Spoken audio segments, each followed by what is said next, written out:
పాత టీచర్లకి టెట్ ఏంటి, ప్రశ్నిస్తే వేటేస్తారేంటి అంటూ కూటమి ప్రభుత్వంపై మండిపడ్డారు వైసీపీ అధినేత వైఎస్ జగన్. రిటైర్డ్ అయ్యే వయసు వారికి టెట్ ఎగ్జామ్ పెట్టడం సరికాదన్నారు. ఏపీ ఉద్యోగులకు, టీచర్లకు కూటమి ప్రభుత్వం అన్యాయం చేస్తోందంటున్నారు జగన్. కూటమి ప్రభుత్వం ఉద్యోగులకు ఇచ్చిన హామీలను నెరవేర్చడం లేదన్నారు వైసీపీ చీఫ్ వైఎస్ జగన్. ఐఆర్ ఇవ్వట్లేదన్నారు. ఉన్న పీఆర్సీని రద్దు చేసిన ప్రభుత్వం ఇప్పటివరకు కొత్త పీఆర్సీ వేయలేదన్నారు.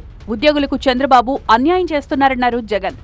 163 మంది ఉన్నత ఉద్యోగుల జీవితాలను అతలాకుతలం చేయాలని చంద్రబాబు నాయుడు గారు టార్గెట్గా తీసుకుని వ్యవహరిస్తూ ఉన్నాడు.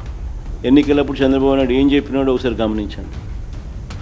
వస్తూనే ఐఆర్ అన్నాడు, ఐఆర్ ఇవ్వాల. పీఆర్సీ ఉన్న పీఆర్సీ చైర్మన్ను రద్దు చేసినాడు. కొత్త పీఆర్సీని ఇంతవరకు అపాయింట్ చేయాలి. అపాయింట్ చేస్తే రికమెండేషన్ వస్తే జీతాలు పెంచాల్సి వస్తుందని చెప్పి అది కూడా రద్దు చేసినాడు. సో ఐఆర్ లేదు, పీఆర్సీ లేదు, 5 డిఎల్ పెండింగ్. ఇంకా సరెండర్ లీవ్స్ దగ్గర నుంచి మొదలు పెడితే ఏపీజీఎల్ఐ దగ్గర నుంచి ఇటువంటి అన్నీ లెక్కేసుకుంటే దాదాపుగా 35-40 వేల కోట్ల రూపాయలు బకాయిలు ఉన్నాయి. పాత ఉపాధ్యాయులు టెట్ పాస్ కావాలన్న నిబంధనపై రాష్ట్ర ప్రభుత్వం పోరాడాల్సిన అవసరం ఉందన్నారు జగన్. ఎన్డీఏ భాగస్వామిగా ఉన్న సీఎం చంద్రబాబు టీచర్లను టెట్ సమస్య నుంచి బయటపడేయాలన్నారు. కానీ ఆ రోజు నువ్వు పాస్ అయినప్పుడు టెట్టే లేనప్పుడు ఈ రోజు నువ్వు టెట్ రాయాలి అని చెప్పి నువ్వు ఉత్తర్వులు ఇస్తే, ఒకవేళ నువ్వు టెట్ రాయకపోతే నేను నీ ఉద్యోగం తీసేస్తానని చెప్పి వాళ్ళని ఎత్తిన కత్తి పెడితే ఒక గవర్నమెంట్గా నువ్వేం చేస్తున్నావు? నీ ఎంప్లాయీస్ నష్టపోతా ఉన్నారు, నీ టీచర్లు నష్టపోతూ ఉన్నారు. ఆ టీచర్లను కాపాడాల్సిన బాధ్యత నీది కాదా?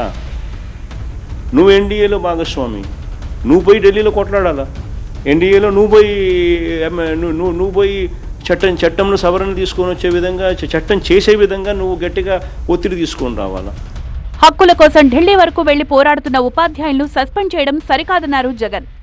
వాళ్ళు ఎడ్యుకేషన్ మినిస్టర్ని కలిసి వాళ్ళు ప్రివేల్ అయ్యి ఎక్స్ప్లెయిన్ చేసి చేయించే ప్రయత్నం వాళ్ళు చేస్తూ ఉంటే వాళ్ళ మీద సస్పెన్షన్.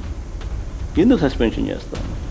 ఉద్యోగుల సమస్యలను పరిష్కరించకపోతే వారి పక్షాన వైసీపీ పోరాడుతుందన్నారు జగన్.